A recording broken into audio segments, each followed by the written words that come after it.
नमस्कार साथियों, स्वागत है आपका हमारे YouTube चैनल एग्जामोफोबिया में। जैसा कि मैंने आपसे प्रॉमिस किया था कि हम लोग इतिहास का एक क्रैश कोर्स सीरीज शुरू कर रहे हैं, जो कि आपके आगामी यूपीएससी और इसके साथ ही यूजीसी नेट के लिए भी काफ़ी हेल्पफुल होगी और साथ ही आपके आने वाले जो अदर स्टेट एग्ज़ाम्स हैं उनके लिए भी काफ़ी हेल्पफुल होगी। इसमें हम लोग रिवीजन करेंगे एक प्री हिस्टोरी का यानी इतिहास का पूरा सिलेबस डिस्कस करेंगे टॉपिक बाय टॉपिक, और इसमें फैक्ट को भी हम डिस्कस करेंगे।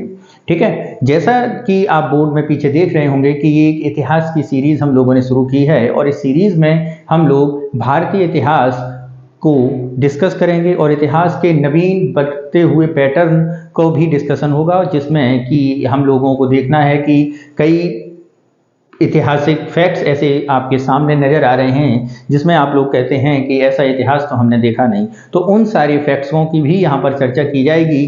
क्या जो फैक्ट्स हमारे सामने आए दिन नए नए आ रहे हैं फिल्मों के माध्यम से, क्या उसमें हमारे इतिहास में ये कहाँ पर छिपे या कहाँ पर दबा दिए गए थे, उसको भी देखेंगे। और उसके साथ ही जो हमारा आज का यूपीएससी का एग्ज़ाम है, प्रिलिमिनरी हो या आपका मेंस हो, उसके लिए भी ये कॉन्टेक्स्ट, ये सीरीज़ काफ़ी हेल्पफुल होगी। तो आप इसे ध्यान से देखिए और इसकी फैक्ट्स को नोट डाउन करते चलिए और साथ ही अपने मित्रों, अपने जानने वालों को भी इसको आगे तक फैलाइए। ठीक है, तो जरा देखते हैं, पहले हम लोग इसमें डिस्कस करते हैं कि इतिहास सीरीज़ में हम लोग डिस्कस क्या करेंगे। तो इतिहास सीरीज़ में मित्रों, जैसा कि आप लोग भारतीय इतिहास यानी इंडियन हिस्ट्री के बारे में बात करते हैं, तो इंडियन हिस्ट्री जो है वो कहाँ और किस प्रकार से हम लोगों के एग्ज़ाम के पॉइंट ऑफ व्यू और हमारे पढ़ने की सुविधा के लिए कैसे ड्राइव की गई है। तो अगर हम देखेंगे भारतीय इतिहास को मित्रों,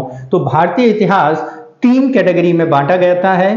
ठीक है, पहला आपका होता है एंशिएंट हिस्ट्री यानी प्राचीन भारतीय इतिहास, एंशिएंट हिस्ट्री, जिसमें हम लोगों को डिस्कस करना होता है। ठीक है, इसके बाद आपका आता है मध्यकालीन भारत, जिसे आप मिडिवल हिस्ट्री के तौर पर जानते हैं। ठीक है, और इसके बाद जो आपका अगला इतिहास है जिसे हम लोगों ने मॉडर्न इतिहास या मॉडर्न इंडियन हिस्ट्री के तौर पर देखा है।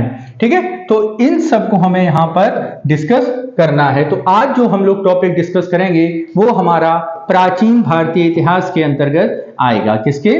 प्राचीन भारतीय इतिहास। और प्राचीन भारतीय इतिहास में हम इतिहास के उन फैक्टों को भी जानेंगे जो आए शुरू में हम लोगों को काफी बोरिंग लगते हैं। ठीक है, तो जरा देखते हैं कि प्राचीन भारतीय इतिहास में जो हमारा पहला टॉपिक है वो क्या है। तो प्राचीन भारतीय इतिहास में ये टॉपिक्स सारे लिखे हैं जिन्हें हम लोग डिस्कस करेंगे, और कौन कौन से टॉपिक्स हैं ये जरा हम लोग देखते हैं। तो अगर हम यहाँ पर टॉपिकों की बात करें तो मित्रों, हम यहाँ पर अर्ली हिस्ट्री देखेंगे यानी प्रारंभिक इतिहास, जिसके अंतर्गत हम एज यानी स्टोन एज का डिस्कशन करेंगे, स्टोन एज के फैक्ट्स देखेंगे और आपके भारतीय पॉइंट ऑफ व्यू से भी और भारत यानी मानव इतिहास के पॉइंट ऑफ व्यू से भी कि कहाँ से हमारी ये जर्नी, यात्रा स्टार्ट होती है। और इसके बाद इंडस वैली सिविलाइजेशन यानी सिंधु घाटी सभ्यता, वैदिक एज यानी वैदिक काल, ठीक है, बुद्ध और Jainism, Magadha empire, Mauryan empire, post modern period, central Asia के जो एम्पायर हैं उनको डिस्कस किया जाएगा, सातवाहन को डिस्कस किया जाएगा, गुप्ता एम्पायर को डिस्कस किया जाएगा, पोस्ट गुप्ता एम्पायर को डिस्कस किया जाएगा, किंगडम ऑफ साउथ और संगम एज को डिस्कस किया जाएगा। ये जो मैंने अभी आपसे डिस्कशन किए हैं, जो लास्ट में ये 2 पॉइंट मैं यहाँ पर आपको बता रहा हूँ, तो ये इसलिए हम लोग डिस्कस कर रहे हैं क्योंकि भारतीय इतिहास में अब आपके साउथ इंडिया का इतिहास हमारे एग्जाम के एग्जामिनरों को काफी फेवरेट बन चुका है। और चूंकि प्राचीन भारतीय इतिहास यूपीएससी वालों के लिए भी काफी फेवरेट बन चुका है, पहले जहां हम लोग कहते हैं कि मॉडर्न हिस्ट्री के ही क्वेश्चंस ज्यादा पूछे जाते हैं, चाहे आपका प्रिलिमिनरी एग्जाम हो चाहे आपका मेंस एग्जाम हो, लेकिन अब पिछले कुछ सालों से ये देखा गया है कि अब एंशिएंट ने मेडिवल और मॉडर्न को काफी पीछे धकेल दिया है और उसमें हमारे एंशिएंट इतिहास के क्वेश्चंस, एंशिएंट इतिहास से संबंधित फैक्ट्स काफ़ी एलुब्रेट और काफ़ी गहराई से पूछे जाते हैं। तो ये जो सीरीज़ है वो आपके लिए काफ़ी हेल्पफुल होने वाली है। तो आप अगले जब तक ये सीरीज़ चल रही है आप यहाँ पर बने रहिए और इस सीरीज़ को आगे भी अपने मित्रों, अपने स्वजनों और अपने सहपाठियों के साथ भी आगे शेयर करिए। तो चलिए हम लोग स्टार्ट करते हैं और देखते हैं एंशिएंट हिस्ट्री में कहानी क्या है। तो कहानी हम लोग डिस्कस करते हैं और कहानी देखते हैं कि क्या कहानी है।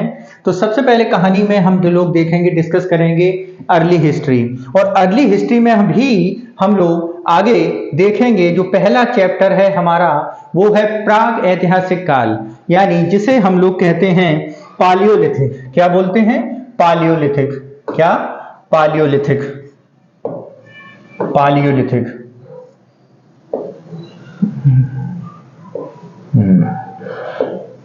पालियोलिथिक, ठीक है, पालियोलिथिक, ठीक है। पालियोलिथिक यानी प्राग ऐतिहासिक काल, हिस्ट्री यानी प्राग ऐतिहासिक काल के बारे में हम लोग यहाँ पे डिस्कस करते हैं। तो पालियोलिथिक यानी प्राग ऐतिहासिक काल क्या है? तो सबसे पहले एक हम यहाँ पे वर्ड डिस्कस करते हैं ऐतिहासिक, कि इतिहास क्या है, इसको जरा एक बार हम लोग डिस्क्राइब करेंगे और देखेंगे कि इतिहास के बारे में हम लोगों को क्या जानना है। कई जो हमारे स्टूडेंट्स होते हैं उन्हें बोरियत होने लगती है इस वाले चैप्टर से, तो आपको इसमें बोरियत की कोई ज़रूरत नहीं है, क्योंकि ये जो पीपीटी तैयार की गई है वो आपकी बहुत ही सुविधा के देखते हुए की गई है, फैक्ट्स वाइज की गई है, तो आपको इससे किसी प्रकार की बोरियत नहीं आएगी। और मैं भी कोशिश करूंगा कि आपको सारे डाउट, सारे फैक्ट्स क्लियर, स्पष्ट होते चलें और एक कहानी जुड़ी हुई लगे कि हाँ मैं वहाँ से चला हूँ, और आपको टाइम मशीन में ले चलेंगे और टाइम मशीन आपकी जाएगी लगभग 40 लाख साल पहले, और 40 लाख साल पहले चलते हुए आप लोग आज पहुंचेंगे 4000 साल तक का इतिहास को। तो जो ये पूरा जर्नी है, इस जर्नी की यात्रा में हम लोग ये देखेंगे कि हम कहाँ पे जुड़े हुए हैं। तो आपको यकीन मानिए, आपको लगेगा कि आप इसके साथ बराबर चल रहे हैं, बराबर जुड़े हुए हैं। तो इसमें हम लोग देखते हैं। तो सबसे पहले अगर हम यहाँ पर देखें, डिस्कशन करें कि ये पुरापाषाण यानी जिसे आप पैलियोलिथिक बोलते हैं, मेसोलिथिक यानी आप इसे मध्य पाषाण काल बोलते हैं, ठीक है, और नियोलिथिक यानी नव पाषाण काल बोलते हैं, चाल्कोलिथिक यानी ताम्र पाषाण काल बोलते हैं, और मेगालिथिक। इन सब लिथिकों को हम लोग यहाँ पर डिस्कस करेंगे और समझेंगे कि क्या है। लेकिन उससे पहले जरा इस टर्म्स को, प्राग ऐतिहासिक काल वाले इस टर्म को हम लोग देख लेते हैं कि इसमें ऐसा क्या है जो बार बार ये हमारा इतिहास से अलग होने की बात ये करता है। तो जरा इसे जब हम देखें तो जरा हम इसके लिए अपनी टाइम मशीन पर सवार होते हैं और देखते हैं अपनी टाइम मशीन पे। तो जब टाइम मशीन की अगर हम यहाँ पे बात करें तो सबसे पहले यहाँ पर मित्रों बात होती है किसकी, कि ये जो समय है ये कैसे है। तो इसके लिए हम लोग एक टाइम मशीन पर चलते हैं और जरा टाइम मशीन को आप लोग समझिए कैसा क्या है।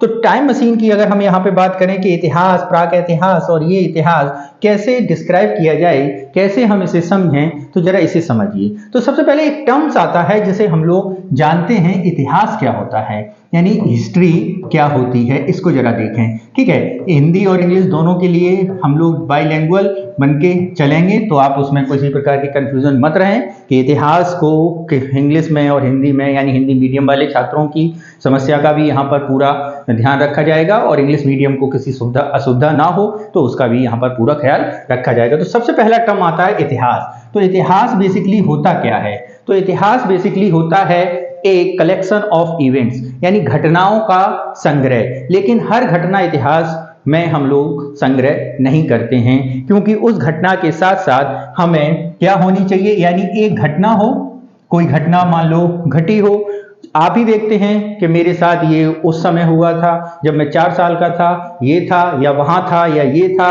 तो इस तरह की घटनाएं हम लोगों के जीवन में आमतौर पर घटती रहती हैं, तो ये घटनाओं को हम लोग देखते हैं। तो यानी कोई भी घटना इतिहास बन जाती है, लेकिन कब इतिहास बन जाती है? जब उस घटना के लिए क्या हो, उस घटना के एविडेंस मौजूद हों। क्या हों?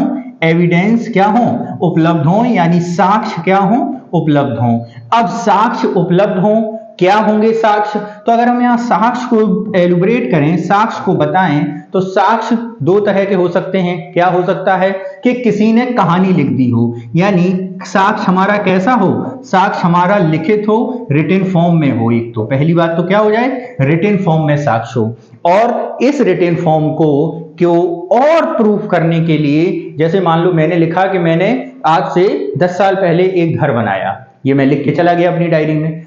जब हमारे 10 साल बाद या 20 साल बाद वो डायरी मैंने उठाई और देखा कि उस डायरी में मैंने लिखा है कि मैंने एक घर बनाया।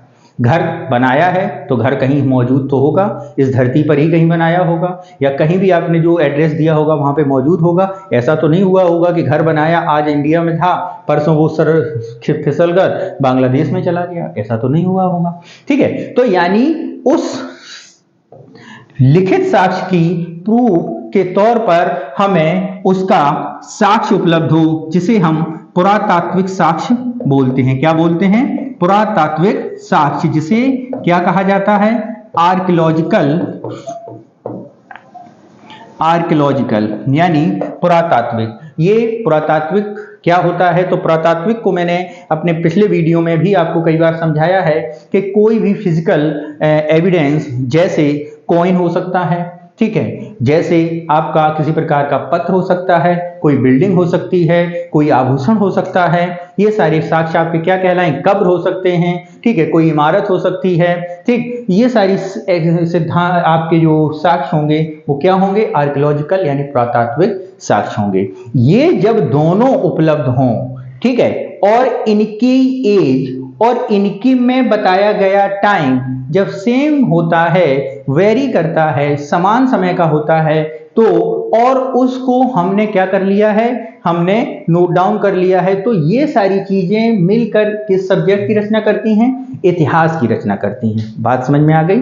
यानी एक हमारा लिखित भी साक्ष्य होना चाहिए और उस लिखित साक्ष्य के प्रूफ के तौर पर कुछ हमारे आर्कियोलॉजिकल प्रूफ भी होनी चाहिए। तो इतिहास हो गया ये। लेकिन साहब, क्या जब बच्चा छोटा होता है उस समय कोई घटना नहीं घटती है? बच्चा 4 साल का हुआ, कोई घटना घटी, सपोज दैट 4 साल में क्या कहते हैं, आप ये समझ लीजिए कि उसके साथ कोई मेजर घटना घट गई हो, मिस हैपनिंग हो गई हो, और जिसके कारण उसे कुछ असुविधा हो गई हो, ठीक, कुछ ऐसी घटना घटी हो। सपोज दैट, जैसे मान लो अगर सपोज दैट उस बच्चे का कुछ चोट लग गई हो और चोट के कारण उसकी एक उंगली में प्रॉब्लम हो गई हो, तो उससे क्या होगा, तो उसका कोई लिखित उसने तो लिखा नहीं होगा कि साहब ये लिखा हुआ है, तभी आप मानेंगे, ठीक है, तो ये घटना है। तो घटना तो जब लिखित साक्ष्य नहीं होगा, क्या वो घटना नहीं होगी? नहीं, वो भी घटना होगी। और वो घटना अगर लिखित तौर पर उपलब्ध नहीं है, और अगर वो लिखित तौर पर उपलब्ध नहीं है, ठीक है, तो वो इतिहास का तो हिस्सा होगी, लेकिन उसको इतिहास नहीं कहेंगे, उसे हम कहेंगे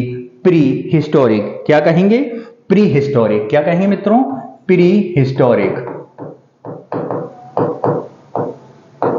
प्री हिस्टोरिक। प्री हिस्टोरिक यानी जिसे आप कहते हैं प्राग ऐतिहासिक काल। क्या कहेंगे? प्राग ऐतिहासिक काल। ये बात समझ में आई? यानी ऐसा इतिहास जिसमें केवल घटना घटी है और उस घटना का प्रूफ, कैसा प्रूफ उपलब्ध है हमारे पास? आर्कियोलॉजिकल प्रूफ उपलब्ध है, किसी प्रकार का रिटेन प्रूफ उपलब्ध नहीं है। यानी मानव जीवन का वो इतिहास जिसका कोई रिटेन प्रूफ नहीं है, वो इतिहास हमारा क्या कहलाता है? प्री ऐतिहासिक पीरियड कहलाता है। तो यानी इसमें आप क्या समझे? इसमें आप ये समझे कि ओनली क्या होगा? आर्कियोलॉजिकल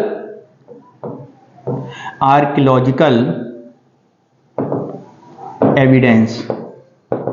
आर्कियोलॉजिकल एविडेंस ही यहाँ पर उपलब्ध है, यानी हमारे पास केवल पुरातात्विक स्रोत ही उपलब्ध है। क्या है हमारे पास? केवल पुरातात्विक स्रोत ही उपलब्ध है। ऐसा इतिहास हमारा क्या कहलाता है?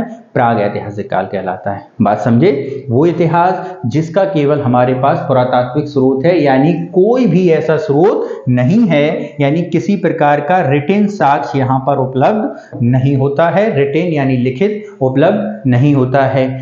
अब बात आती है, क्या मनुष्य ने पहले कुछ नहीं था, फिर सीधे ऐसी लिपि बना ली जो हम लोगों ने पढ़ ली? यानी ऐसा लिखना उसने सीख लिया जो हम लोगों ने पढ़ लिया। तो यहां पर यदि हम बात करें कि मनुष्य ने ऐसा डायरेक्ट सीख लिया जिससे उसने सीधा पढ़ लिया, तो उसके लिए भी एक समय आता है जिसे हम लोग कहते हैं क्या, प्रोटो हिस्टोरिक पीरियड। क्या मित्रों, प्रोटो हिस्टोरिक पीरियड। क्या है ये, प्रोटो हिस्टोरिक पीरियड, यानी इसे कहा जाता है आदि ऐतिहासिक काल। क्या है मित्रों, आदि ऐतिहासिक काल, यानी ऐसा काल जिसमें दोनों साक्ष्य उपलब्ध हैं। क्या हैं, रिटन साक्ष्य भी उपलब्ध हैं और आर्कियोलॉजिकल साक्ष्य भी उपलब्ध हैं, यानी लिखित साक्ष्य भी है हमारे पास और अलिखित या इसे कहते हैं पुरातात्विक साक्ष्य भी उपलब्ध है। तो अब आपके मन में ये क्वेश्चन उठा होगा कि सर इसमें अंतर क्या हुआ, केवल स्पेलिंग का अंतर आपने यहां पर कर दिया, इसे हिस्टोरिक बोल दिया, हिस्ट्री बोल दिया, इसे हिस्टोरिक भी बोल सकते हैं, कोई दिक्कत नहीं है ना। आप अगर आप ये समझते हो कि स्पेलिंग में अंतर है, नहीं तो मतलब इसमें क्या अंतर हो गया, प्रोटो भी अगर ऐड हो जाए, और इसमें तो आप समझ गए होंगे कि केवल हमारे पास यही उपलब्ध है, इसमें जैसा यहां लिखा है वैसा यहां लिखा है, अंतर क्या है। तो जब हम इसके अंतर पर जाएंगे तो मित्रों यहां पर जो रिटन साक्ष्य है उसे हम लोगों ने क्या कर लिया है, वी कैन रीड, इसे हमने पढ़ लिया है, यानी हमने पढ़ लिया है। आज से 100 साल पहले, 1000 साल पहले, लाख साल पहले जो कोई कुछ लिख गया है, जो उसने अपनी भाषा में लिखा होगा, उसे हमने आज अपनी भाषा में डिकोड कर लिया है। बात समझ में आई। कंप्यूटर की कई लैंग्वेज होती हैं, कंप्यूटर की हर लैंग्वेज को हम लोग नहीं पढ़ पाते हैं, लेकिन सॉफ्टवेयर आते हैं हम पढ़ लेते हैं। तो ऐसे ही कई लैंग्वेजों में लिखा होगा, अलग अलग भाषाएं होगा, उन भाषाओं के कुछ सिंबॉलिक होंगी, उन सिंबल्स को हम लोग पढ़ नहीं पाए हैं, जिनको हमने पढ़ लिया उन्हें हिस्टोरिक में कर दिया। और इस लिखित साक्ष्य उपलब्ध तो हैं, लेकिन इन लिखित साक्ष्यों को मित्रों हम लोग क्या नहीं कर पाए, हम लोग पढ़ नहीं सके हैं। क्या नहीं कर सके हैं, पढ़ नहीं सके हैं, समझे, पढ़ नहीं सके हैं। तो जब हम पढ़ नहीं सके हैं तो इसे किस इतिहास में रखा जाए। यहां पर रिटन उपलब्ध ही नहीं था, मनुष्य इस समय लिखना ही नहीं जानता था, तो हमने इसे प्री हिस्टोरिक बोल दिया। यहां पर मनुष्य ने लिखना सीख लिया था, लेकिन उस मनुष्य के लिखे हुए को हम आज का मनुष्य, आज की हम लोग वर्तमान में, प्रेजेंट टाइम में उसे हम लोग पढ़ नहीं पाए हैं। तो ऐसा इतिहास क्या कहलाया है, प्रोटो हिस्टोरिक पीरियड। और इस प्रोटो हिस्टोरिक पीरियड में अगर इंडिया के पॉइंट ऑफ व्यू, कॉन्टेक्स्ट में देखें, इंडिया के संदर्भ में देखें, तो मित्रों इसके लिए जो इतिहास काउंट किया जाता है, या जो इतिहास इस कैटेगरी में है, वो है आपका IVC, यानी इंडस वैली सिविलाइजेशन, वैदिक काल या सिंधु घाटी सभ्यता। मित्रों समझे आप लोग, क्या है ये समय, इंडस वैली सिविलाइजेशन यानी सिंधु घाटी सभ्यता का इतिहास जो है वो हमारा प्रोटो हिस्टोरिक पीरियड में आता है। तो आप मेरी समझ से इसको समझ गए होंगे, तो आप इसका स्क्रीनशॉट जल्दी ले लीजिए और फिर हम आगे चलते हैं। क्या है ये,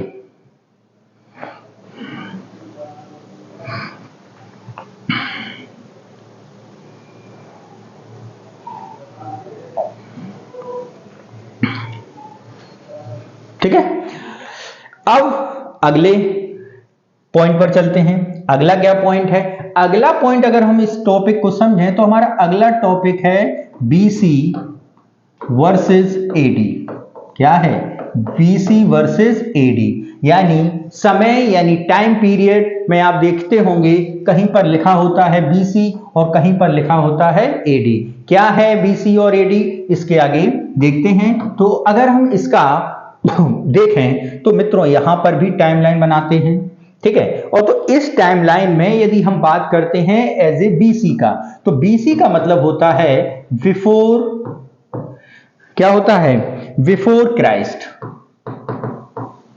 बिफोर क्राइस्ट क्या है BC का मतलब,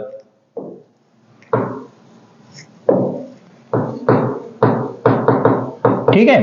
और यदि हम बात करें AD का मतलब, तो AD का मतलब होता है एनो डोमिनी। ठीक। एनो डोमिनी और बीसी का मतलब बिफोर क्राइस्ट। क्या है एनो डोमिनी और क्या है बिफोर क्राइस्ट? तो बिफोर क्राइस्ट को अगर हम हिंदी में देखें तो इसका मतलब होता है ईसा पूर्व। क्या होता है? ईसा पूर्व। और इसको अगर हम देखें तो इसे हम ईसवी या सन के तौर पर जानते हैं। यानी इसको आप इससे समझ सकते हैं बिफोर क्राइस्ट का मतलब यानी वह समय जो जीसस से पहले का समय है, यानी जीसस के जन्म लेने के पहले का इतिहास की घटना को टाइम जोन में अगर हम बांटते हैं तो उसके आगे लिख देते हैं बीसी। यानी कहने का मतलब है बीसी को जो हमने काउंट किया यानी इसकी शुरुआत हुई, उसको जब जीसस का जन्म हुआ उसे हमने क्या बोल दिया? जीरो टाइमलाइन पर डिफाइन कर दिया। क्या कर दिया? B zero. यानी ये समय क्या है? टाइम ऑफ जीसस, या इसे कह देते हैं birth of Jesus. Birth of Jesus यानी जीसस क्राइस्ट।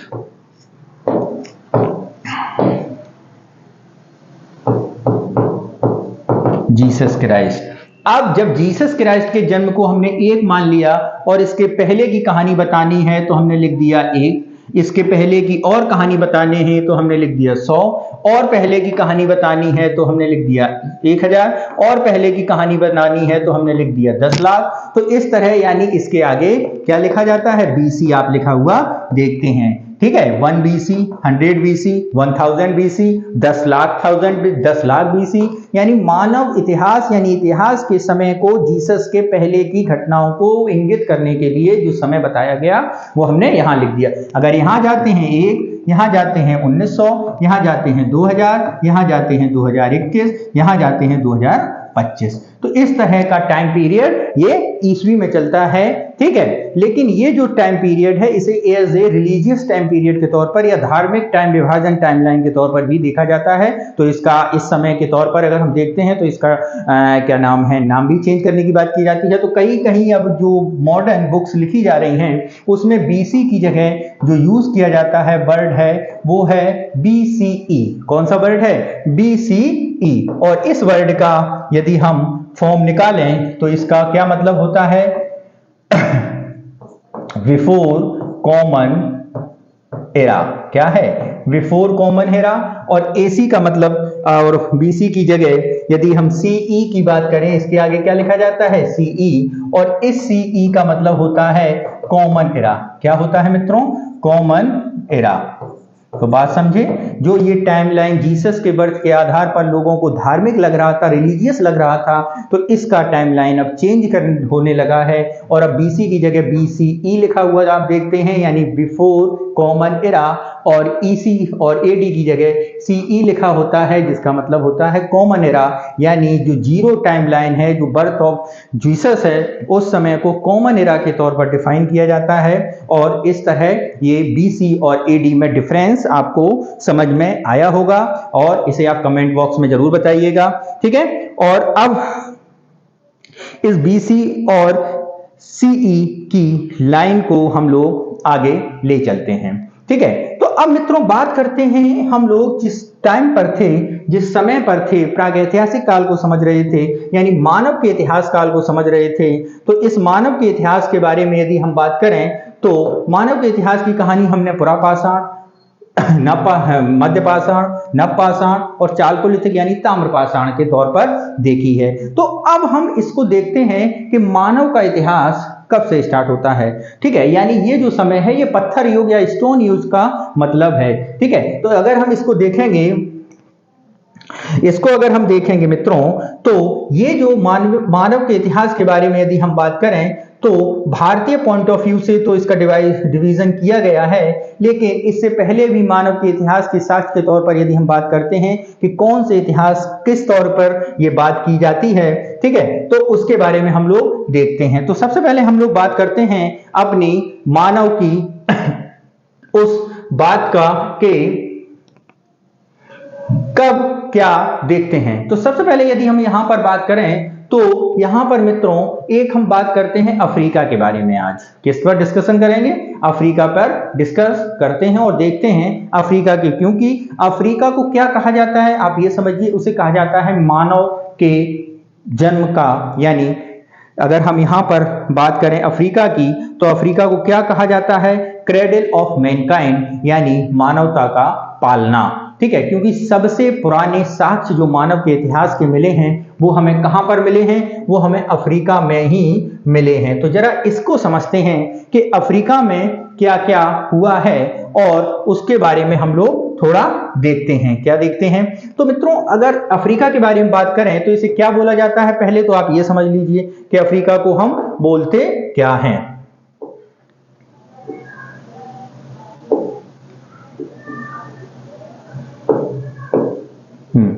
तो जरा ये समझिए, तो अफ्रीका को बेसिकली बोला जाता है, अफ्रीका इज नोन एज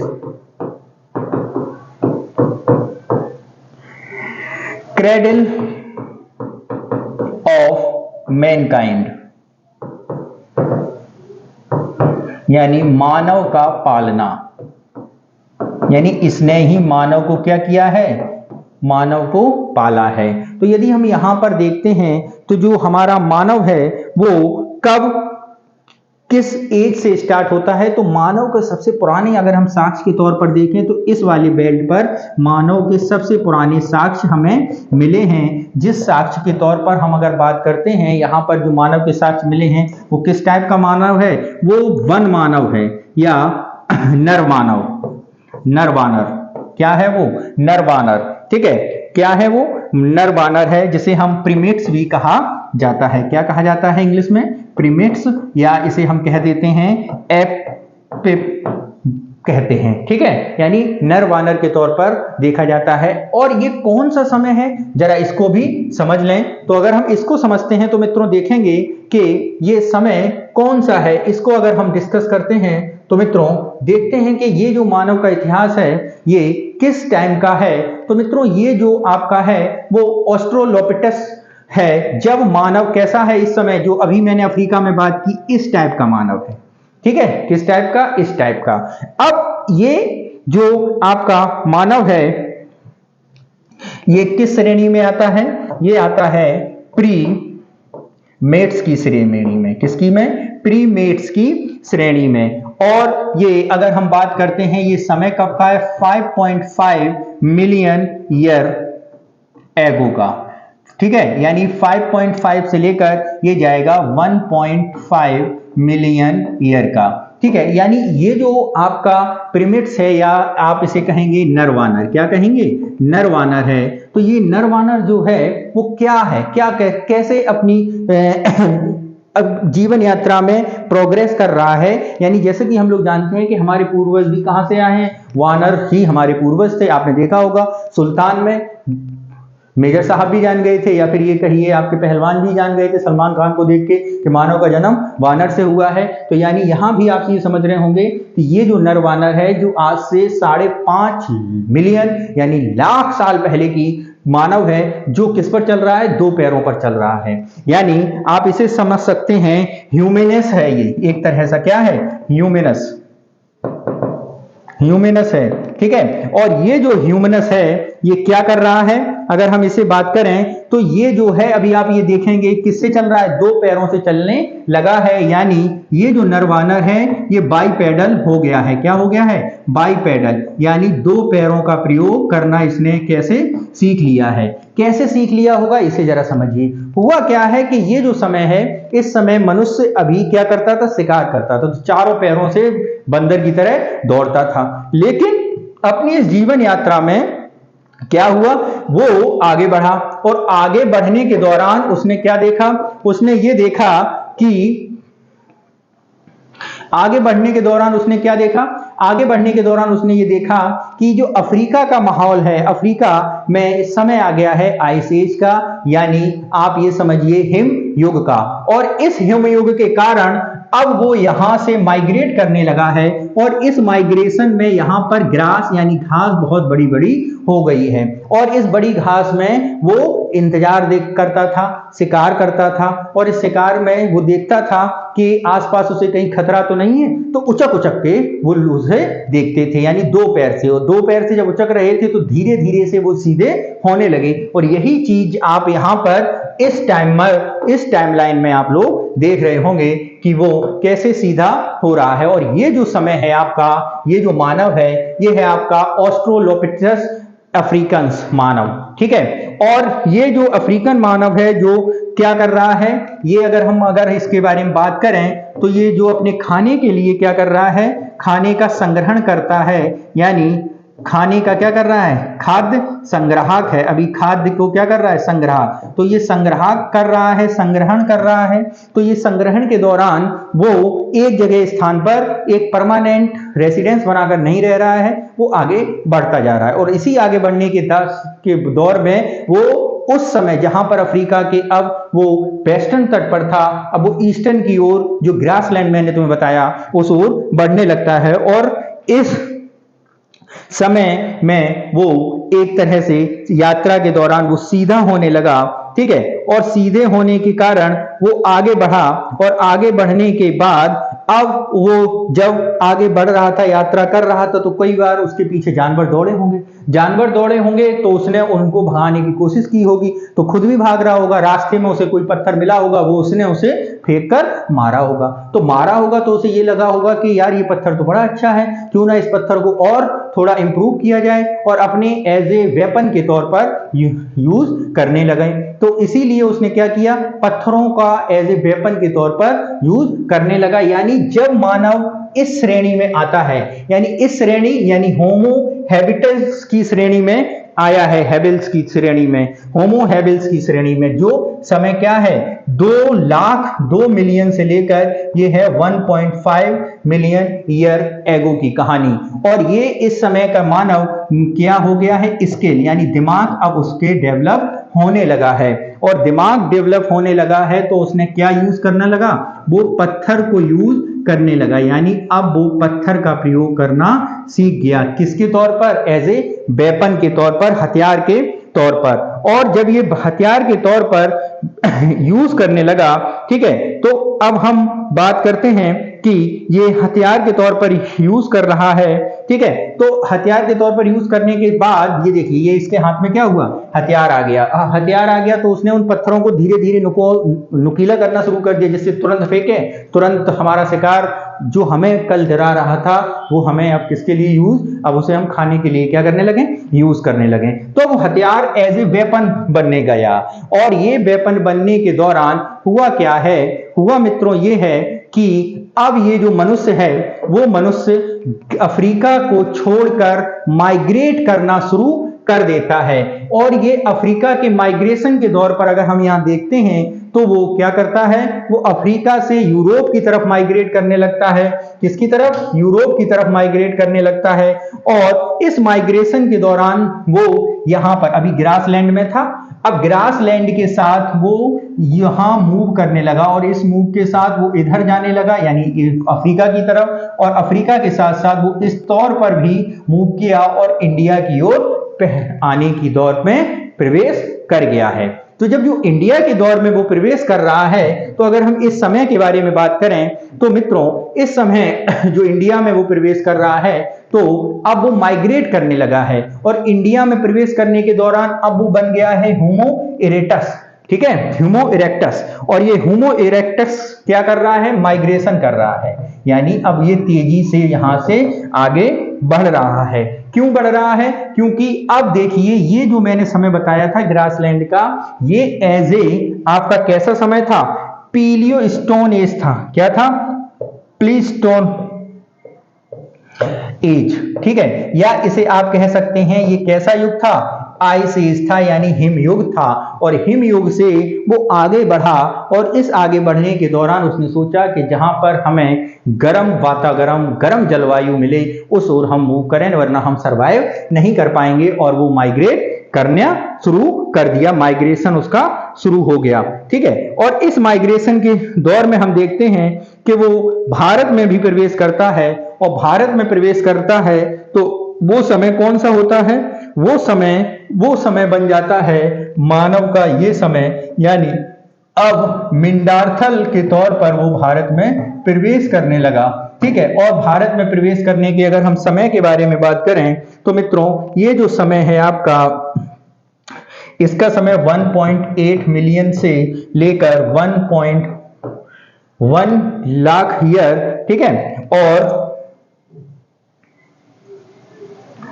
ये है कहानी नेanderthal की, ये है 2.5 लाख ईयर, ठीक है। और होमोसेपियंस मानव जो कि आज का मानव है वो है आपका 1 से लेकर 1.5 लाख ईयर एगो की, ठीक है। यानी अब हम लोग जहां 5 करोड़ साल पहले की कहानी से यात्रा शुरू की थी 50 लाख साल पहले से, अब हम 1.5 लाख साल में प्रवेश कर गए हैं और हमारी जो बैकबोन है वो भी यहां पर सीधी हो गई है और आज के मानव की रचना यानी प्रेजेंट दौर के मानव की रचना यहां पर प्रवेश कर गई है, ठीक है। बात समझे आप लोग, प्रवेश कर गई है, ठीक। तो अगर हम यहां पर बात करते हैं पूरी इस यात्रा को अपने तौर पर देखते हैं, तो इस पूरी यात्रा के दौरान आप ये देखेंगे कि ये जो मनुष्य है उसकी यात्रा की अगर हम बात करें, टाइमलाइन पे आपको समझाएं मित्रों, तो मनुष्य की जो टाइमलाइन है उसको अगर हम अपनी इस यात्रा में देखें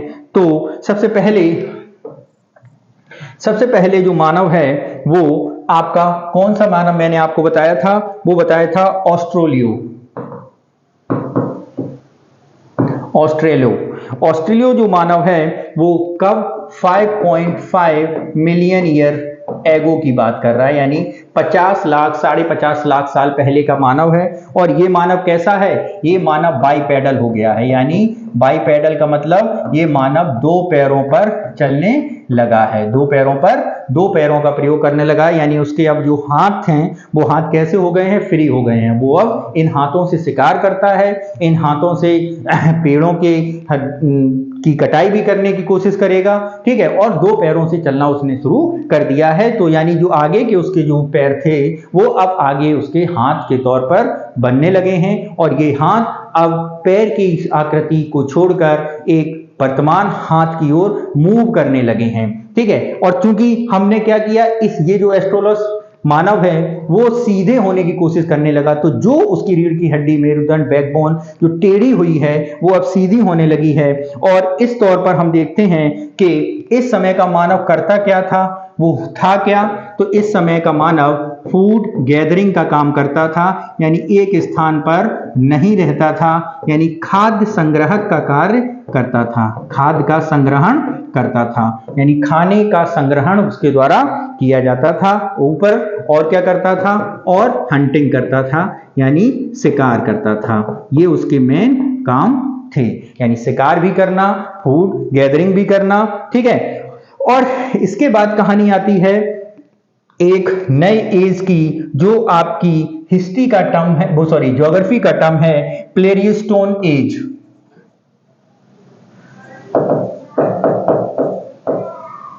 जिसे आप एक तौर पर कहते हैं आइस एज, यानी हिम युग आ गया है। और इस हिम युग का क्या परिणाम निकला, इस हिम युग का परिणाम ये निकला कि मनुष्य माइग्रेट करना शुरू कर दिया है, ठीक है। यानी अब मनुष्य क्या हो गया है, 2 मिलियन ईयर एगो का मनुष्य क्या है, 2 मिलियन ईयर एगो का मनुष्य है होमो हैबिटाइल्स।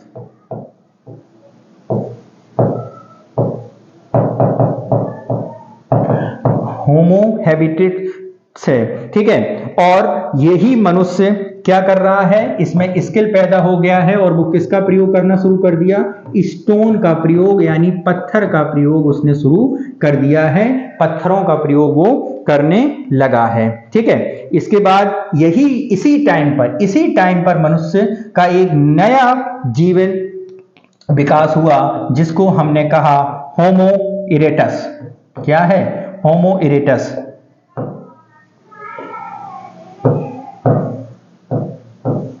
होमो इरेक्टस है। और ये जो होमो इरेक्टस है वो अब अफ्रीका में ही नहीं रहेगा, वो अफ्रीका से अब माइग्रेट करेगा, यानी अब वो उसने माइग्रेशन शुरू कर दिया, यानी अब उसने चलना शुरू कर दिया। और इस अपनी चलने की यात्रा में वो अब यूरोप भी जाएगा, वो अब मध्य एशिया भी जाएगा और यहीं से चलता हुआ वो अब कहां पहुंचेगा, वो भारत भी में पहुंचेगा। और इस तरह जो आइस एज है उस एज को पार करते हुए, ठीक है, वो पहुंचेगा। अब जो नया मानव हम देखते हैं वो बन जाता है क्या, वो बन जाता है निएंडरथल, यानी अब वो क्या बन गया है, निएंडरथल बन गया है।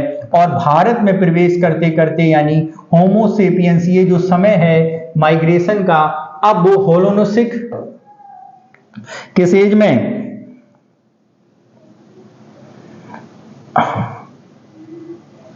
अब वो किस एज में है, अब वो होलोसिन युग में यानी एज में, एरा में प्रवेश कर गया। तो वर्तमान समय भी क्या है, होलोसिन युग भी है। अब आप ये देख रहे होंगे कि ज्योग्राफी भी इसके साथ साथ भी क्या चल रही है, यानी हिम युग से अब गर्म समय यानी गर्म आज का जो होलोसिन युग है उसमें हम प्रवेश कर गए हैं, माइग्रेट कर गए हैं। और यही जो होलोसिन युग है होमो सेपियंस का, यही आपका अगर हम बात करें नियोलिथिक एज के तौर पर भी जाना जाता है, यानी इसे आप नवपाषाण काल के तौर पर भी जानते हैं। तो बात समझे।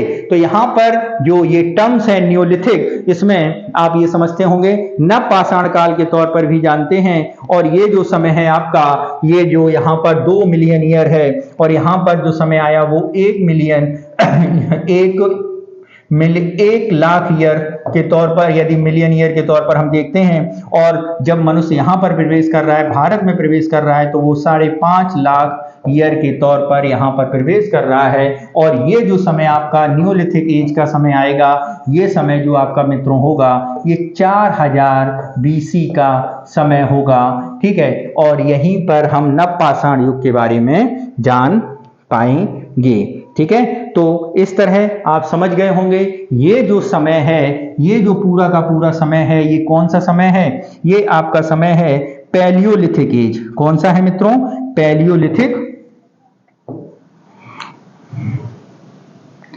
पैलियोलिथिक एज, ठीक है, जिसे आप पाषाण युग के तौर पर भी जानते हैं। किसके तौर पर, पाषाण युग के तौर पर भी मित्रों जानते हैं। तो जरा एक बार इसके ब्रीफ, और ये जो आपका समय है 4000 बीसी का, ये न्यूलिथिक एज का समय है, यानी नवपाषाण काल का समय है, ठीक है। तो अब हम आगे देखते हैं, तो आगे क्या है इसको जरा समझ लेते हैं, ठीक है। तो आगे अगर हम यहां पर बात करें तो मित्रों आगे की कहानी है पैलियोलिथिक एज का मनुष्य करता क्या था, इसको जरा एक बार को हम लोग एक बार नजर डालें कि पैलियोलिथिक एज का मनुष्य करता क्या था, यानी इंडियन स्टोन एज के बारे में अब हम डिस्कशन करेंगे। क्या, इंडियन स्टोन एज।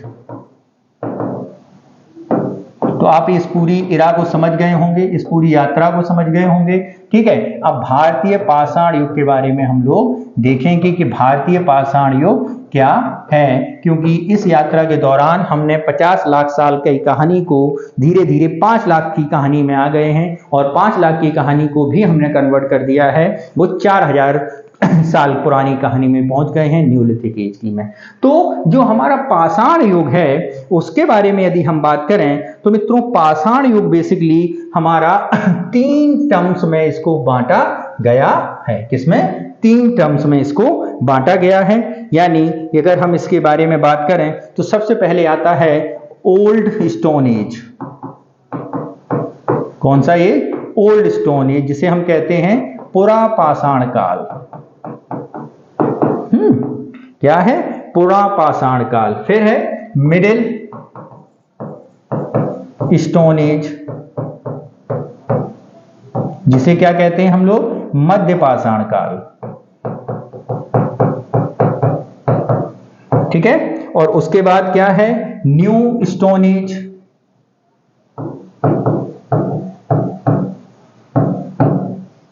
ठीक है। इसको क्या कहते हैं, नवपाषाण काल, नवपाषाण काल, ठीक है। यानी आप ये समझ गए होंगे, ठीक है। एक तो आपका ओल्ड स्टोन एज हो गया, मिडिल स्टोन एज हो गया, न्यू स्टोन एज हो गया। यानी इसको अगर हम नाम दें तो ये एक नाम में कहलाएगा आपका पैलियोथिक एज।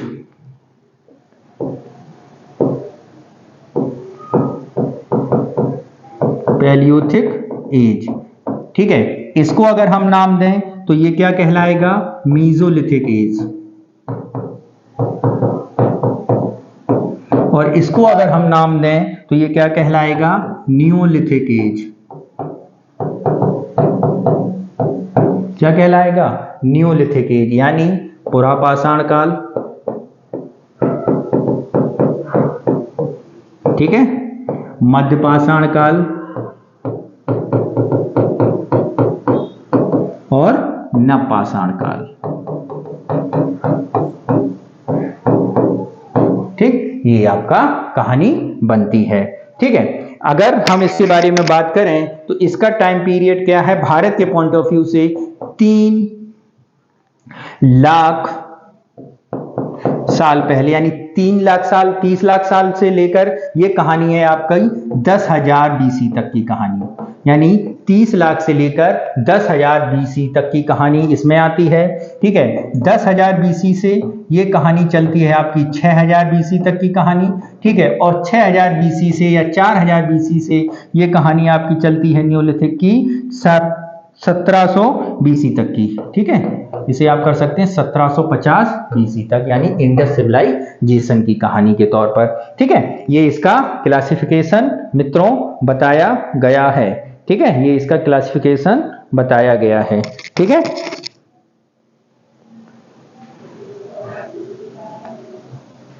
ठीक, तो जरा ये हम देखते हैं कि ये जो पैलियोलिथिक एज का मनुष्य है वो क्या करता था। पैलियोलिथिक एज का मनुष्य, पैलियोलिथिक एज के मनुष्य के बारे में यदि हम बात करें तो ये फूड गैदरिंग का काम करेगा।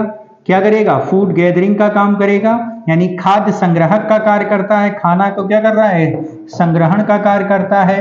ठीक है, और इसके अलावा हंटिंग करेगा, यानी शिकार का क्या करेगा? शिकार करेगा। ठीक, यानी शिकार भी कर रहा है, हंटिंग भी कर रहा है। ठीक, ये इसके मेन काम है। ठीक, इसके अलावा यदि हम इसको और क्लासिफाई करें तो इसके लिए हम अपने इसमें टाइमलाइन पर चलते हैं फिर से। ठीक है, यानी मेरे कहने का मतलब है कि इसको समझने के लिए हम जरा पीछे चलें और देखें कहानी। जो भारतीय अवलोकन में अगर हमने यहां पर बात किया तो किसके बारे में? पुरापाषाण काल, मध्यपाषाण काल, नवपाषाण काल और चारकोलिथिक युग और मेगालिथिक युग। ठीक है, यानी कहने का मतलब है ये आपका पैलियोलिथिक है इंग्लिश मीडियम के लिए, मियोलिथिक है, ये नियोलिथिक है, ये चाल्कोलिथिक है। ठीक है, और ये मेगालिथिक है। ठीक, जिसे आप IWC यानी इंडस वैली सिविलाइजेशन के तौर पर भी इसे समझ सकते हैं, कांस्य युग के तौर पर भी इसे समझ सकते हैं। ठीक है, अब कहानी आती है नवपाषाण पुरापाषाण को, तो इसे आप यहां से समझ सकते हैं। इसकी कहानी 30 लाख साल से लेकर 10,000 साल तक की है, जो 2.5 मिलियन साल पहले से लेकर लगभग 10,000 ईसा पूर्व तक के इस युग के लोग हिमोनिन द्वारा यानी हीमोसेपियंस के द्वारा शुरुआती पत्थर के उपकरण यानी स्टोन टूल्स का प्रयोग करते थे। ठीक है, और प्रमुख स्थानों में सोहन वैली, ठीक है, कहां पर है? सोहन वैली में और भीमबेटका में इसके तौर पर हम देखते हैं। मध्यपाषाण काल में अगर जाएंगे तो 10,000 से और 6,000 अब जो इनका जीवन हो गया है, पत्थर अब सुडोल और एक तरह से छोटे औजारों का प्रयोग ये करने लगे हैं। वही आप देखते हो माइक्रोलिथ यानी छोटे। लिथ के मतलब अगर हम यहाँ पे समझें तो ये इसका मतलब होता है पाषाण यानी पत्थर। लिथ का मतलब क्या है? पत्थर, पाषाण। ठीक है, तो जीवन शैली में थोड़ी बदलाव के तौर पर देखते हैं। अब ये केव यानी गुफाओं में रहने लगे हैं, जैसे भीमबेटका, आजमगढ़, इन गुफाओं में इनका निवास स्थान है। नवपाषाण काल में अगर हम बात करते हैं तो ये समय 6,000 बीसी से 1,000 ईसी पूर्व तक के है, और ये मनुष्य अब क्या करने लगा है? कृषि करने लगा है, पशुओं को पालने लगा है। और जैसे अगर हम इसकी साइट के बारे में बात करें तो मेहरगढ़ इसकी प्रमुख साइट है, जहां पर हम खेती की प्रथाओं को भी देखते हैं। ठीक है, अब इसके और एलोबरेट करें पुरापाषाण काल को, तो पुरापाषाण काल को एलिब्रेट करते हुए हम लोग देखते हैं कि ये कहां पर रह रहे हैं, तो उसे जरा हम लोग देखते हैं। तो मित्रों यहां पर अगर आप देखते हैं तो ये कहां पर है? बिना पॉलिश किए हुए पत्थर के औजारों का इसका प्रयोग करते थे। ठीक है, जैसे हैंड एक्स की प्रयोग कर रहे हैं, क्लीवर का प्रयोग कर रहे हैं। इस तरह आप इस चित्र में भी देख सकते हैं कि ये हैंड एक्स है, पत्थरों के किनारे हैं, नदी के किनारे रह रहे हैं। अगर हम यहाँ पर बात करते हैं तो सोहन नदी के तौर पर भी इसे हम देखा जा सकता है। ठीक है, और मनुष्य अब क्या शिकारी और संग्रहकर्ता के रूप में यहाँ रहा करता था। आग का उपयोग करना और प्रारंभिक सामाजिक संरचनाओं का विकास प्रारंभ हो गया था। इस लाइन का मतलब अगर आप समझते हैं तो ये समझिए कि अभी आग का प्रयोग से वो आग से परिचित हुआ था। परिचय का मतलब ये है जंगल में देखी होगी आग, अगर सर्दी में लगी होगी तो उसे लगा होगा यार वेरी अच्छी है, और अगर मान लो ज्यादा आग लग गई है, पशु उसे भुंजा हुआ मिल गया होगा तो उसने सोचा होगा अरे ये तो आग से पक भी सकता है, तो उसे और स्वादिष्ट लगा होगा। तो इस तरह हम प्रारंभिक और सामाजिक जीवन। अब यहाँ पर एक बात बता रही है, यहाँ पर एक चीज पर विशेष ध्यान दीजिए, संग्रह करता। तो एक जगह अब माइग्रेट करते करते अब जब हम 5 लाख साल तक आ गए थे तो अब हम एक साथ रहना शुरू कर दिया था। लेकिन अभी जो सोसाइटी थी उसमें हजारों लाखों लोग नहीं रहते थे, 10 से 15 लोगों का एक ग्रुप होता था जो स्वयं की रक्षा करता था, और हम लोगों की रक्षा हो सके इसलिए ग्रुप में बनाकर हम लोग रहा करते थे। ठीक है, इसके तौर पर अगर हम देखें, ठीक है, माइग्रेट कर रहे हैं, बून्स वुड, ठीक है, लकड़ी का प्रयोग करना शुरू कर दिया, स्टोन एज के करना शुरू कर दिया था। ठीक है, और ओपन, अगर हम रहने की बारे में बात करें तो ओपन एरिया में रह रहे हैं, ओपन एरिया यानी आकाश के नीचे। इसके अलावा गुफाओं में रहना शुरू किया है। ठीक है, गुफाओं में रहना शुरू किया है। जो सोसाइटी है वो बैंड सोसाइटी है, बंद है, बैंड सोसाइटी है, यानी ये लोग सोसाइटी में ज्यादा बड़ी सोसाइटी के तौर पर नहीं रहते हैं, छोटे छोटे ग्रुप बनाकर रहते हैं। ठीक है, ठीक,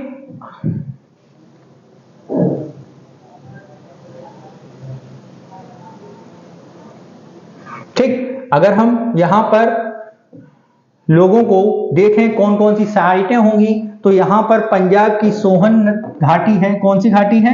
पंजाब की अगर हम यहां पर बात करें तो सोहन घाटी है, सोहन घाटी,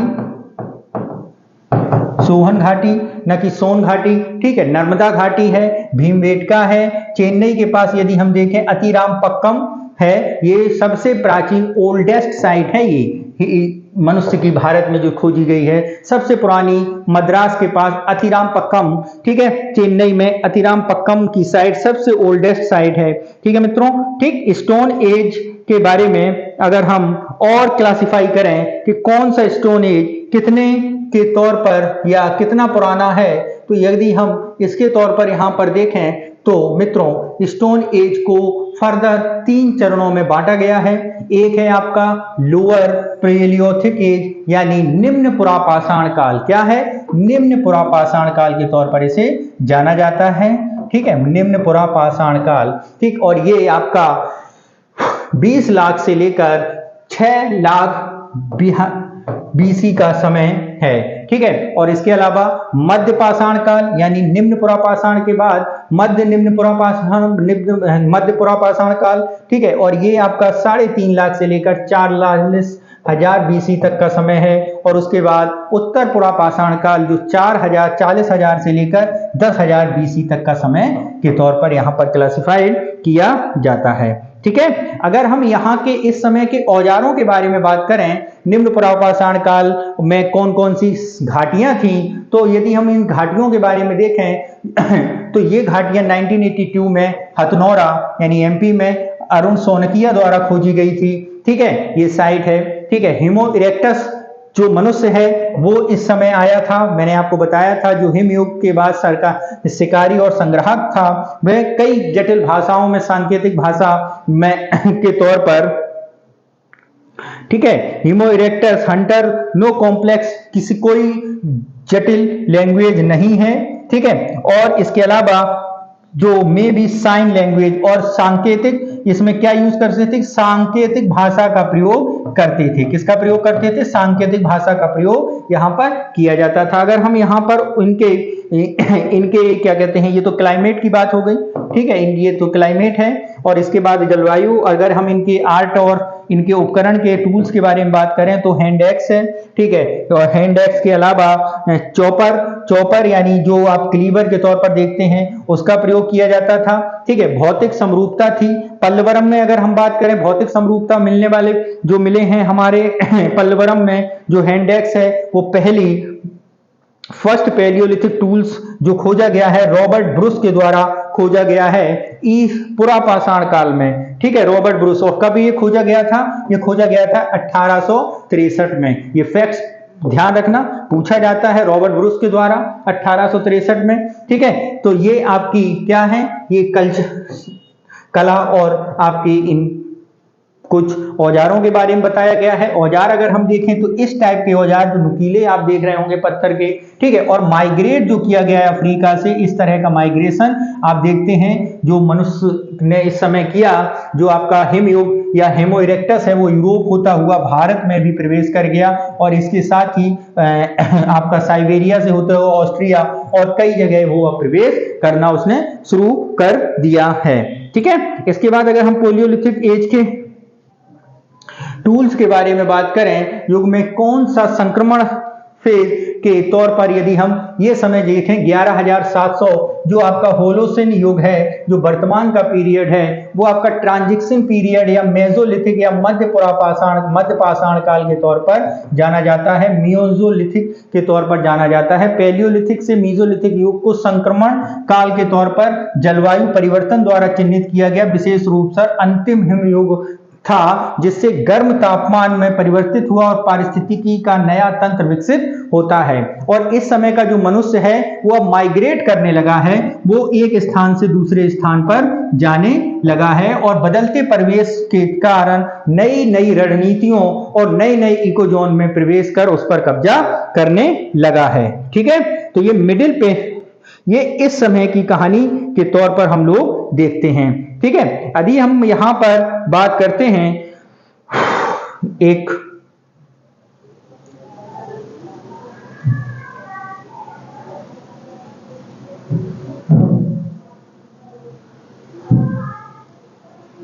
ठीक है, ठीक, यहां पे आप समझिए, इसको यहां पर देखिए, यहां पर समझिए।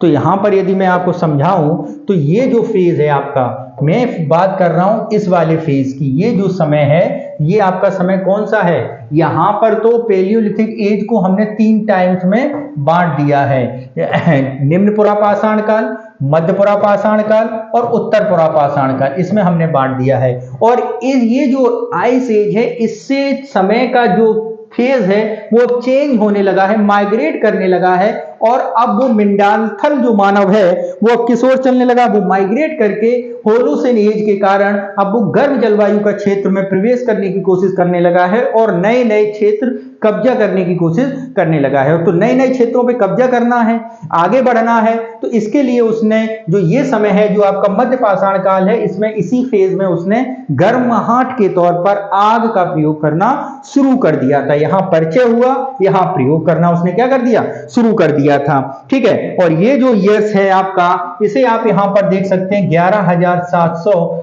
बीसी, ये जो समय है 11700 का बीसी का जो ये समय, वो आपका ट्रांजिशन फेज है। और इस ट्रांजिशन फेज के बाद जैसे ही वो परिवर्तित होता है और वो जैसे ही न्यूलिथिक एज में प्रवेश करता है और यहाँ पर वो काम शुरू करने लगता है किसमें, एग्रीकल्चर में, यानी अब वो कृषि का प्रयोग करना कृषि करना उसने क्या कर दिया, शुरू कर दिया है। और इसके साथ साथ यहाँ जो हंटिंग कर रहा था, अब उसे ये लगा कि अब जानवरों को क्या करिए, पालना भी चाहिए, तो यहीं पर उसने पालना यानी पशुपालन भी यहाँ पर उसने शुरू कर दिया होगा, क्योंकि कृषि के लिए उसने देखा होगा, कोई बीज खाया होगा, फेंका होगा, तो उसे अच्छा लगा होगा, चलिए इसको पैदा हो गया ये यहाँ से, तो ऐसे ऐसे बीजों का कलेक्शन उसने इस फेज में किया होगा और यहाँ आके उसने उन बीजों को गाड़ना शुरू कर दिया होगा। और उसके साथ कोई कुत्ता, कोई जानवर उसके साथ हो लगा होगा, तो उसने कहा ये हमारी रक्षा के तौर पर, शिकार में हमारी मदद करता है, तो उसे उसने अपने पालने के तौर पर उसको पालना उसने शुरू कर दिया था। बात समझे मित्रों? तो ये आपका क्या कर रहा था, हंटिंग और फूड गैदरिंग, ठीक है, के स्तर पर बात होने लगी। ठीक, अगर हम यहाँ पर साइट के बारे में बात करें तो हालांकि उसमें भी मैंने साइट लिख दी हैं, तो यहाँ पर साइट है बोरी जो एमपी में पड़ती है, हथनौरा महाराष्ट्र में, ठीक है, और आपका डिडवाना ये साइट्स हैं इस समय की। ठीक है, और इसके अलावा अगर हम यहां पर बात करें, ठीक है, निवासा, ठीक है, ये यहां पर प्रयोग करने लगा। ठीक, और इसके बाद यदि आगे हम देखते हैं मनुष्य को, यहां पर वो न्यूलिथिक एज में कृषि करना, पशुपालन करना उसने शुरू कर दिया है। और इस यात्रा के दौरान इस यात्रा के दौरान जो ये समय है, ये समय इसमें उसने एक काम और शुरू कर दिया, अपनी भावनाओं को उसने पिरोना शुरू कर दिया, चित्र बनाना, आड़े तिरछे चित्र बनाना, दीवारों पर लकीर करना, ये उसने शुरू कर दिया। तो यहीं पर हम देखते हैं रोक पेंटिंग का टाइम दिखता है। और यहाँ पर अगर हम साइड के बारे में बात करें तो भीमबेटका सबसे फेमस मानव चित्र के लिए जानी जाती है, आजमगढ़ मानव चित्र के लिए जानी जाती है। तो इनाम गांव के तौर पर यदि हम बात करें, ठीक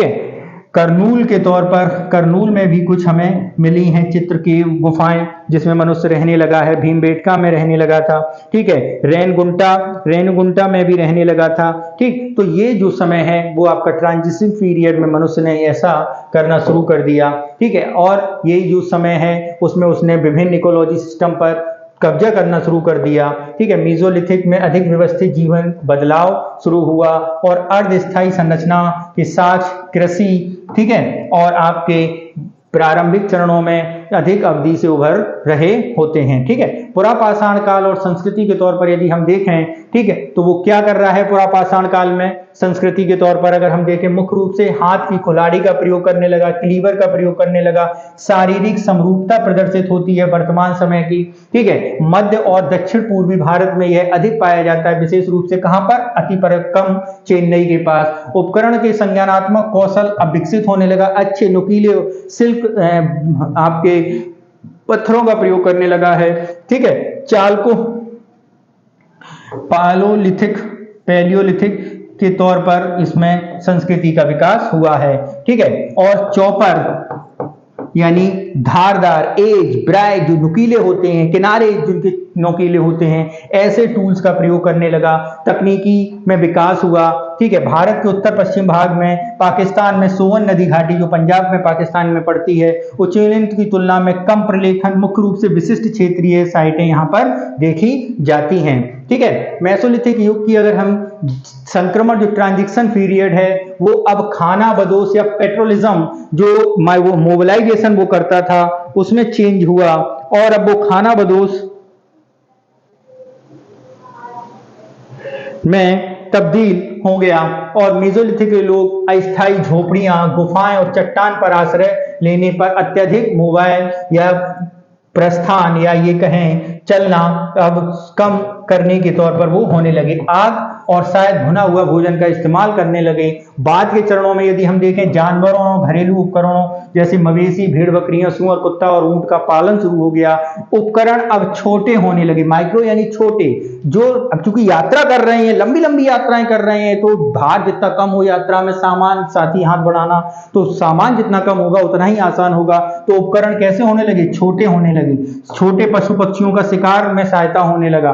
कला की अभिव्यक्ति अगर हम देखें तो इस शिकार के तौर पर ज्यामिति उत्कीर्णन, ये देखिए, ये ज्यामिति आकृतियां भीमबेटका में जो मिली हैं, जो हम ऐसी आकृतियां बना देते हैं। ये देखो बबलू खेल रहा है, धनुष चला दिया, ठीक है। एक यहाँ पर हिरन है, ठीक, और दूसरा इसके पीछे एक और खड़ा हुआ है मित्र, ठीक। तो इस तरह की आकृतियों का प्रयोग होने लगा। और भारत में यदि हम बात करें कैसी कैसी आकृतियां मिली हैं, तो मित्रों भारत में नवपाषाण कालीन जो स्थल मिले हैं, तो मेहरगढ़ जो पाकिस्तान में पड़ता है वहां पर शुरुआती नवपाषाण स्थल मिले हैं। ये देखिए, ये कमरे बनाए गए हैं और एक कमरे में, इन कमरों में घर मतलब घरों में, और ये देखिए ये जो घर हैं यहाँ पे बुर्ज होम वगैरह में, ये जमीन के नीचे बनाए गए हैं जिससे इसमें लेंटर की जरूरत ही नहीं पड़ती है, आराम से रहा जाता है। बुर्ज होम में गड्ढा आवास, कृषि के प्रमाण मिले हैं, चावल की खेती के महत्वपूर्ण संग्रहण हुआ है।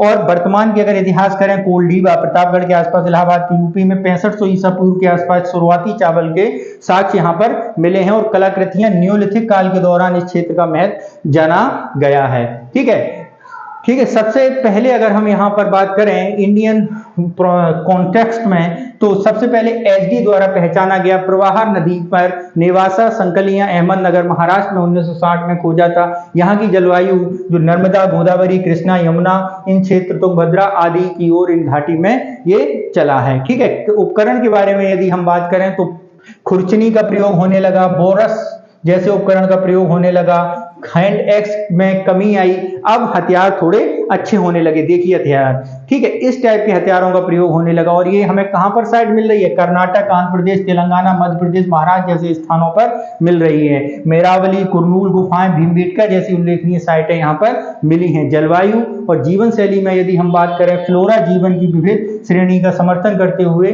ठीक है, गीली परिस्थितियों में, ठीक, वनस्पतियां मिलने लगी हैं, ये हमें यहाँ पर मिला है। ठीक, इसके साथ ही अगर हम बात करें, ठीक, कला और गुफा के चित्र, मोती, गहने शामिल होने लगे हैं कला संस्कृति। और आंध्र प्रदेश, पटने, महाराष्ट्र में कटे हुए शुतुरमुर्ग के अंडों पर भी, छिलकों पर भी आकृतियां बना दी गई हैं। ठीक है, उपकरण की चमक यानी अब पॉलिश वाले उपकरण होने लगे हैं। कुरनूल की हड्डियों के यानी बोन्स के भी अब उपकरण हमें मिलने लगे हैं। ठीक है, मेसोलिथिक में अगर हम यहाँ पर बात कर लेते हैं तो ये अगर हम साइटों में बात कर लें, राजस्थान में बागौर, एमपी में आदमगढ़, गुजरात में लैंगनाथ, भीमबेटका, एमपी में चोपनी मंडी में, ठीक है, सराय नहार, ठीक है, में जो अब लोगों को क्या करने लगा है, जो अब लोग मरने लगे हैं तो उनको दफनाने की प्रक्रियाएं देखने लगी, कभी ईस्ट से वेस्ट और कभी उत्तर से दक्षिण दफनाने लगे हैं। तो यहाँ पर दफनाने के साथ साथ युगल दफान भी हम देखते हैं, यानी दो लोगों को एक साथ दफना दिया गया है। पशुओं को दफनाने की बात की जाती है, जो उनका अच्छा साथ में जो पशु रहता था उसको भी यहाँ पर क्या किया जाता था, दफनाया जाने लगा। ठीक है, पुरुष और महिलाओं को एक साथ दफनाना शुरू कर दिया, यानी आप ये सोच सकते हैं कि यहाँ पर ही पुनर्जन्म का कॉन्सेप्ट बना होगा। और ये पुनर्जन्म का कॉन्सेप्ट आपको यहाँ पर दिखता होगा कि न्यूलिथिक एज में पुनर्जन्म का कॉन्सेप्ट यहाँ पर हमें दिखता है। कौन सा? पुनर्जन्म, तभी तो एक साथ दफना जाते हैं। और यही एक तरह से आप ये कह सकते हैं कि सती प्रथा का कॉन्सेप्ट भी यहाँ पर एक तरह से आगे यही चीज वहां पर हमें मिलती है। पशु के बारे में और क्या कृषि इस समय हो रही थी, गेहूं, चावल, बाजरा, दालें, मसूर, काला चना, हरा, ठीक है, गिलास मटर आदि की जाती थी। पूर्वी भारत में चावल, मछली, पश्चिमी जौ, गेहूं, डेंकर, दक्षिण भारत में काली मिट्टी में कपास। यानी इस समय का मनुष्य जो ये समय है, यहाँ पर हम कॉटन का प्रयोग करना शुरू कर दिया, यानी सूती वस्त्रों, सूत का प्रयोग करने लगे। और इसकी आहार आप अंग्रेजों के समय भी देखते हो, जब भारत में अंग्रेजों का शासन है तो अब भारत के कपड़ों की मांग विदेशों में बहुत है, तो हमने आज से लगभग 10,000 साल पहले ही पारंगत उसमें हासिल कर ली थी। कॉटन यूज करने लगे थे। नवपाषाण काल की अगर हम यहाँ पर बात करें तो नवपाषाण काल का जो मनुष्य है वो क्या कर रहा है, कृषि और पशु में संक्रमण, ठीक है, पशु का प्रयोग करने लगा है। मिट्टी के बर्तन पॉलिश किए जाने लगे हैं, पत्थर के औजार, बस्तियां बनाकर रहने लगे हैं। ये देखिए, अब ये आपने उसने नुकीला पत्थर यूज कर लिया है, ठीक है। अब पत्थरों में आकृति भी अच्छी है, पॉलिश भी अच्छी है, और इस तरह के पॉलिशदार पत्थरों का प्रयोग हमने शुरू कर दिया है। मेहरगढ़ की गुंडई सराय कला में यहाँ पर शामिल है, ठीक है। जीवन शैली में यदि हम बात करें तो यहाँ के लोग क्या करने लगे हैं, खेती करना शुरू कर दिया है। खेती में कृषि और पशुओं की मांग बहुत ज्यादा है, ठीक है। फल और फसलें उगाई जाने लगी हैं, ठीक। कुल्थी का उपयोग, उपकरण, पॉलिशदार पत्थर के उपकरण, पैक्ड और ग्राउंड स्टोन टूल्स का प्रयोग किया जाने लगा है। कला संबंधी देखें तो मिट्टी के बर्तनों का आविष्कार पहले हाथों से, अब पहिए का प्रयोग यानी चाक का प्रयोग हमने यहाँ पर शुरू कर दिया, यानी नवपाषाण काल में चाक का प्रयोग होना शुरू कर दिया। यानी आकृतियां ब्लैक बर्निश्ड वेयर यानी BPW यानी काले मृद भांडों का प्रयोग, ठीक है। ग्रे वेयर काले धूसर मृद भांडों का प्रयोग, और मेंट इम्प्रेस्ड वेयर का भी प्रयोग यहाँ पर होने लगा है, ठीक है। नवपाषाण काल की अगर हम साइटों के बारे में बात करें तो यहाँ पर भी आप देख सकते हैं मेहरगढ़ है, ठीक है। बुर्जहोम कश्मीर में है, तमिलनाडु में पायमपल्ली है, कर्नाटक में मास्की, ब्रह्मगिरी, पिकलीहल है। तो यहाँ पर देखिए, ये आप यहाँ पर तो आप नहीं दिख पाएगा, लेकिन कोशिश करिए, देखिए यहाँ पर पिकलीहल वगैरह है तमिलनाडु में, ये रहा मेहरगढ़ वगैरह यहाँ पर है, ठीक। और अगर हम बात करें बुर्जहोम कश्मीर में है, ये बुर्जहोम, ठीक। तो ये सारी साइटें दिखाने की कोशिश की गई है, आप चित्र में समझ जाइएगा। चालकोलिथिक के बारे में यदि हम बात करें तो नवपाषाण काल के बाद मनुष्य अब जिस एज में प्रयोग कर रहा है, तो लकड़ी और बूंस के प्रयोग करने के साथ साथ अब मनुष्य किसका प्रयोग करने लगा है, अब मनुष्य प्रयोग करने लगा है किसका मित्रों, अब मनुष्य प्रयोग करने लगा है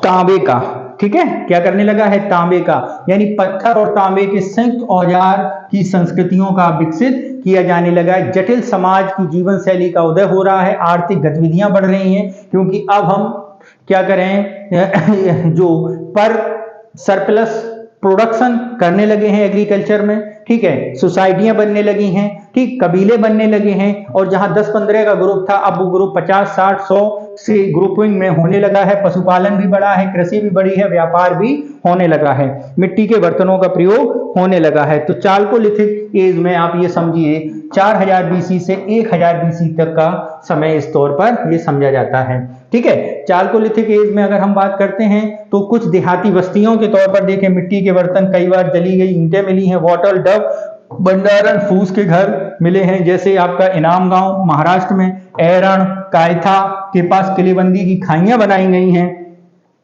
ठीक है।